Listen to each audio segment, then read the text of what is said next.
விஜயகாந்த் ஒரு பெயர் அல்ல, அது ஒரு சகாப்தம். 1952 விஜயராஜாக பிறந்தவர் தனது கடின உழைப்பால் விஜயகாந்தாக மாறினார். சினிமா மீதான தீராத காதலால் 1979 இனிக்கும் இளமை படத்தின் மூலம் வெள்ளித்திரையில் அடியெடுத்து வைத்தார். எத்தனையோ படங்கள், எத்தனையோ வெற்றி.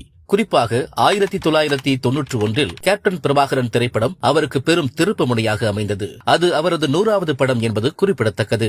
அந்த படத்தின் வெற்றிக்கு பிறகுதான் ரசிகர்கள் அவரை செல்லமாக கேப்டன் என்று அழைக்க தொடங்கினர். 1990 பிரேமலதாவை கரம் பிடித்த கேப்டன் திரையில் மட்டுமல்ல, நிஜத்திலும் ஒரு பொறுப்பான குடும்பத் தலைவனாக வாழ்ந்தார். சினிமாவில் வெற்றி கொடி நாட்டிய கேப்டன் 2005 அரசியலிலும் கால் பதித்தார். தேமுதிக என்ற கட்சியை தொடங்கி 2006 சட்டமன்ற உறுப்பினராக வெற்றி பெற்றார். பின்னர் 2011 தமிழக சட்டமன்ற எதிர்க்கட்சி தலைவராக உயர்ந்தார். மக்களுக்காக வாழ்ந்து மக்களுக்காகவே உழைத்த அந்த மாமனிதன் 2023 இவ்வுலகை விட்டு பிரிந்தார். இருந்தாலும் அவரது துணிச்சல், உதவும் மனப்பான்மை என அனைத்தும் நம் மனதில் என்றென்றும் நிலைத்திருக்கும்.